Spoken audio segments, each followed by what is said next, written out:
Alors, concernant cette fin des idéologies, donc, dans les années 90, comme je le disais à l'instant, les idéologies donc semblaient avoir disparu. C'est une période très particulière que les années 90, pour ceux qui l'ont vécu comme moi, puisque on a assisté, bon, tout début de la décennie à la chute du communisme, et ensuite, je dirais que ce triomphe apparent, en tout cas du libéralisme, était antérieur à la chute du communisme. C'est pas, il n'y a pas vraiment, si vous voulez, je dirais que les carottes étaient cuites depuis 1980, 1980 quoi, même le courant communiste, par exemple, était du même parcouru par des schismes et des espèces de rénovation, de refondation qui étaient tout simplement été un abandon, une capitulation de la doctrine communiste euh, au libéralisme. Il suffit de repenser par exemple à l'eurocommunisme ou à l'évolution du communisme du PCI en Italie, par exemple, avec Berlinguer, etc. Bon, en France aussi, en France c'était plus tardif, mais avec la fin de la période marché, on avait vu le communisme devenir une idéologie totalement compatible avec le marché, etc., avec Robert Hue. Bon. Pourtant, bon, les années 90, je dirais, elles ont duré jusque l'an 2000, à peu près. L'an 2000, c'était l'année pour ceux qui l'ont connu, l'année vraiment de triomphe du marché, de triomphe du libéralisme. D'ailleurs, c'était là où les cours de bourse ont été les plus hauts historiques, avant la chute du Nasdaq, et où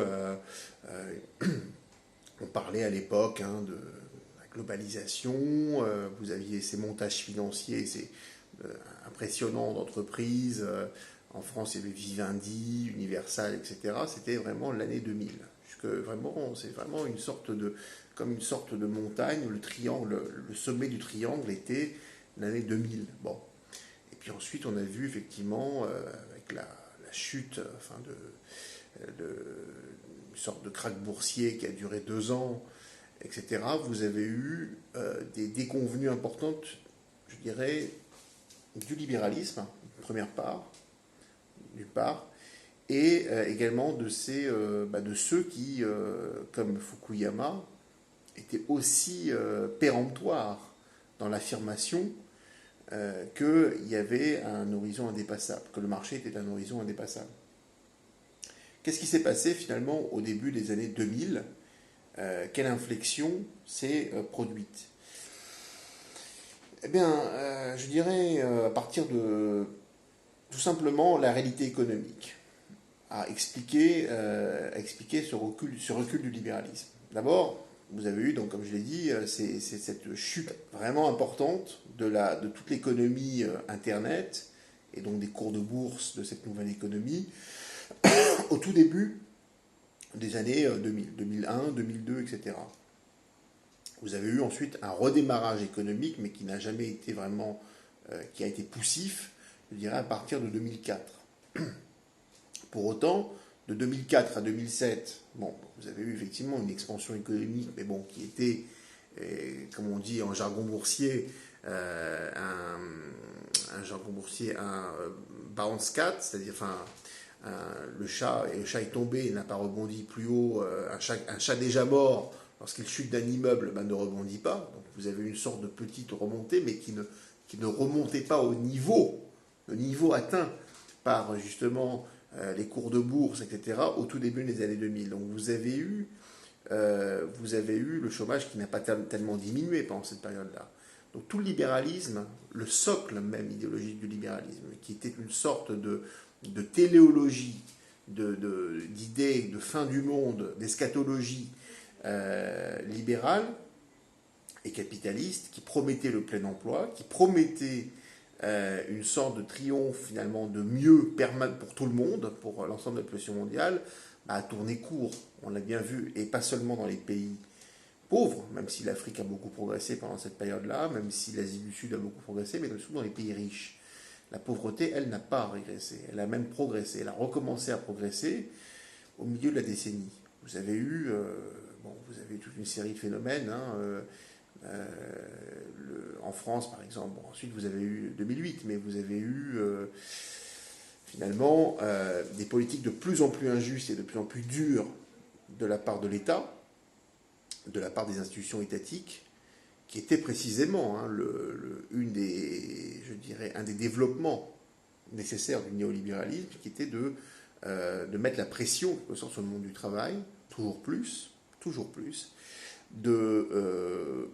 sans forcément revenir sur des principes d'allocation, des principes d'aide sociale, des principes d'assurance chômage, etc. Mais l'idée était de niveler par le bas toutes ces prestations et de mettre une pression toujours plus grande sur les travailleurs. On l'a vu en France avec France Télécom, par exemple. On l'a vu en Allemagne avec les lois Hartz de 2005, 2006, 2007, sous Schröder, jusqu'à 2005, sous Schröder, et qui n'ont jamais été remises en question par la suite, hein, avec la suppression, l'absence d'un salaire minimal. En Allemagne, vous avez vraiment des mini-jobs, hein, avec 1-2 euros par heure. En Angleterre, bien que le thatcherisme ait fait l'essentiel du boulot, suivi du blairisme, vous avez eu quand même, des approfondissements par la suite, avec Cameron par exemple. Donc vous avez eu toujours plus de reculs sociaux dans ces pays-là, en Angleterre jusqu'à aujourd'hui. Aux États-Unis, bon, je n'en parle même pas, vous avez eu le workfare a fait, c'est-à-dire le fait de mettre la pression finalement, de conditionner les aides à la recherche d'un emploi. Aux États-Unis, les choses se sont également beaucoup plus durcies, avec Clinton déjà, puis ensuite avec Bush, etc. Vous avez eu, et Obama n'a fait que finalement atténuer à la marge, avec les Obamacare, n'a fait qu'atténuer à la marge ce libéralisme, enfin cet approfondissement des politiques néolibérales. Mais elles ont prévalu, je dirais, jusqu'à la crise des années 2008, avec, là, pour le coup, une mise en œuvre concrète. Voilà. Après, vous avez eu la grande la grande récession de 2008-2010. Est-ce que celle-ci ont... Alors, déjà, à cette époque, on a pressenti une sorte de retour en fait, de l'idéologie. Alors, pour être précis, il faut remonter loin. Il faut remonter aux années 90 avec les mouvements altermondialistes. Bon, ceux-ci ont capoté, se sont plus ou moins, ont fait long feu, si vous voulez, au début des années 2000.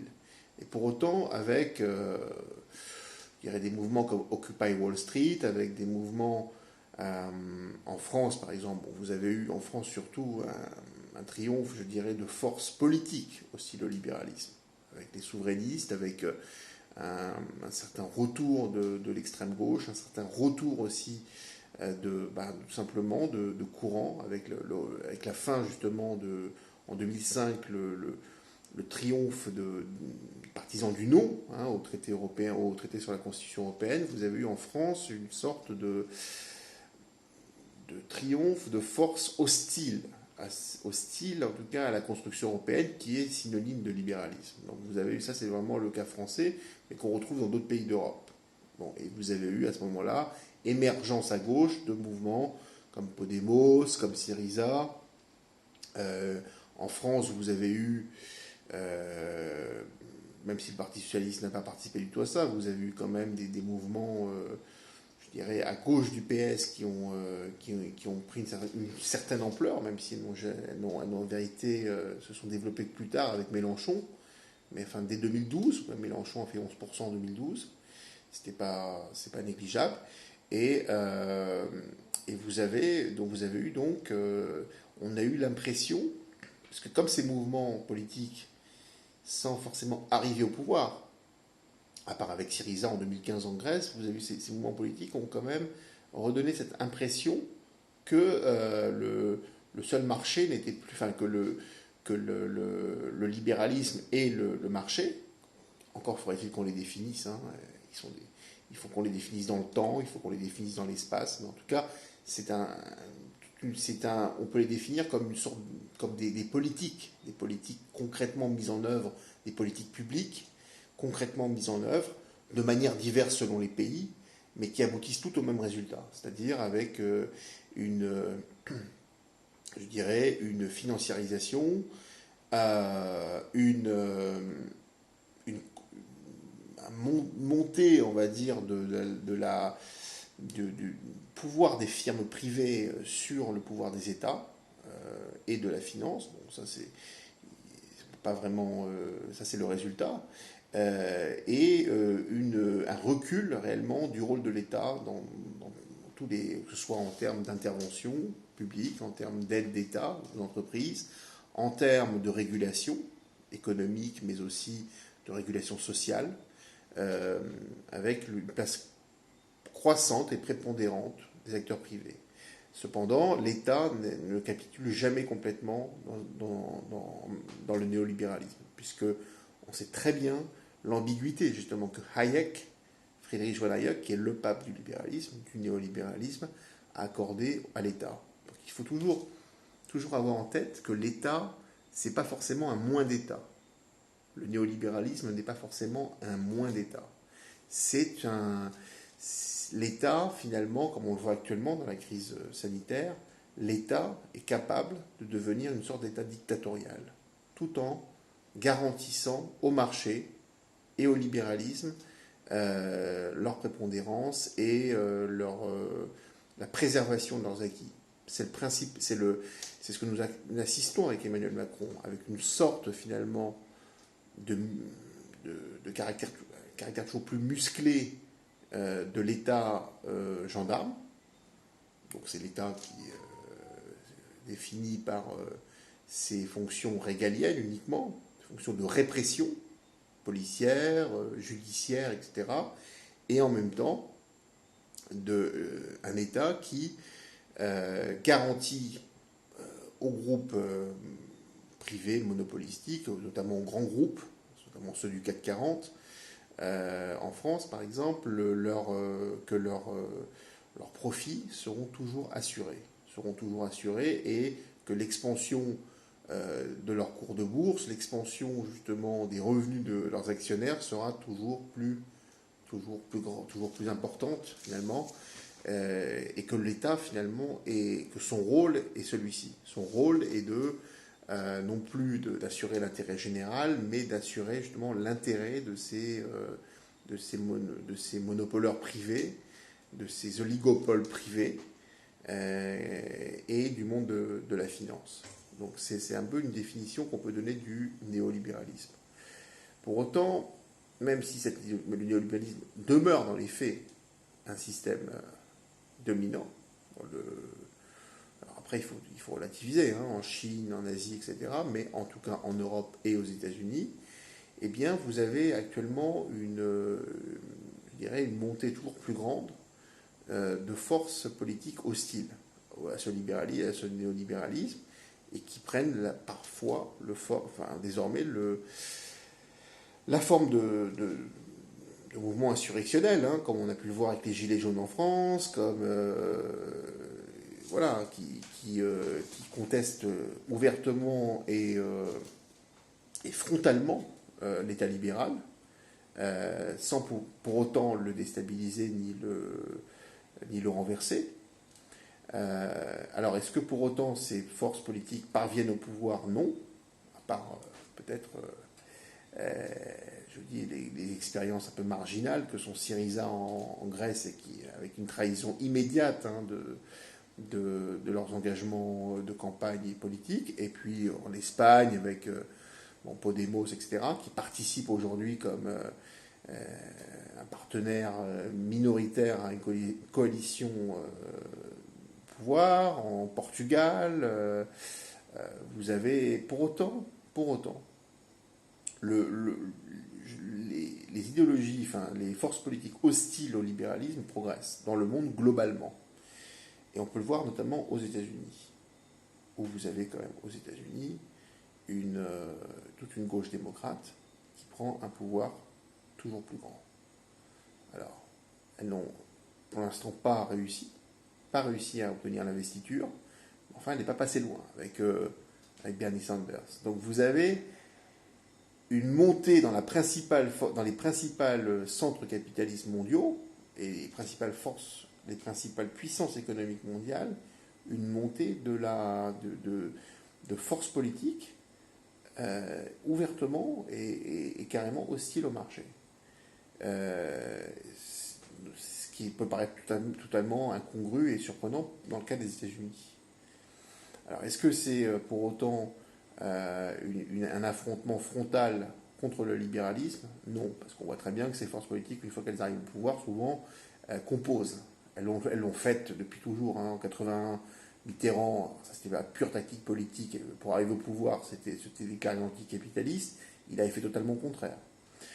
On peut prendre, j'ai pris l'exemple de Syriza, mais vous avez un tas d'exemples de partis de gauche qui structurellement, depuis 30 ans, trahissent leurs engagements dès qu'ils arrivent au pouvoir. Ils gagnent les élections à gauche, mais ils pratiquent un art de la trahison de leurs engagements dès qu'ils sont au pouvoir. Avec les sociodémocrates en Allemagne, avec les démocrates aux États-Unis, avec les démocrates en Italie, par exemple. Donc tout ça ne sont finalement que des épigones finalement de ces forces politiques qui sont des garantes avant tout du libéralisme et du marché. Donc pour autant, les forces politiques hostiles, je continue de penser et de dire qu'elles progressent. Elles progressent en France avec Mélenchon. Pour autant, elles restent en dehors du pouvoir. Elles restent en dehors du pouvoir tout en étant majoritaires. C'est tout le paradoxe de la période présente. C'est-à-dire que on peut dire en France aujourd'hui, en 2020, que les forces politiques hostiles à l'économie de marché sont majoritaires. Pourtant, elles ne gouvernent pas. Elles ne gouvernent pas à cause du système politique français. Parce que le système politique français assure à des minorités d'avoir une écrasante majorité une fois au pouvoir. Et puis en plus, avec ça, il y a le système de ce qu'on appelle le parlementarisme rationalisé en France. Donc voilà, je parle du cas français. Le cas français, il faut vraiment parler de chaque pays à part. En Allemagne, vous n'avez pas cette dichotomie entre partisans et forces politiques hostiles. Voilà. Vous l'avez un petit peu en Angleterre, puisque Jeremy Corbyn, bien qu'il ait perdu les élections face à Boris Johnson, était ouvertement hostile au marché. Et il représentait l'aile gauchiste qui avait été totalement éliminée au début des années 80 du Parti travailliste. Le Parti travailliste avait été vaincu par Margaret Thatcher. Et suite à l'élimination de Michael Foot, vous aviez eu Neil Kinnock et vous aviez eu une sorte d'aggiornamento du travaillisme anglais. Voilà. Donc c'est difficile. Nous sommes un peu à la croisée des chemins. L'anticapitalisme progresse, mais il n'est pas en position aujourd'hui de gouverner. Alors, ce qu'il faut voir, c'est est-ce qu'on ne se dirige pas vers justement en quelques mois là, en cas de grande dépression, en cas de forte d'effondrement réellement de l'économie de marché avec la croissance en berne, etc. Est-ce qu'on ne va pas assister à en fait une nouvelle poussée de ces forces, y compris poussée qui pourrait cette fois-ci s'avérer gagnante? C'est difficile à dire. Nous sommes vraiment à la croisée des chemins, comme je le dis, et je suis pas en mesure en fait de dire si entre d'un côté les forces réactionnaires, les forces d'un marché devenu dictatorial à la Hayek réellement, qui ferait fi de la démocratie, ne sont pas en train de triompher. Si c'était le cas, on aurait un écrasement réel des forces politiques hostiles au marché. Mais pour autant, sont-elles en mesure on voit quand même qu'elles progressent structurellement, elles progressent et elles ont poussé leurs pions de manière impressionnante ces dernières années. Donc, on peut avoir un scénario très optimiste et un scénario très pessimiste à la fois.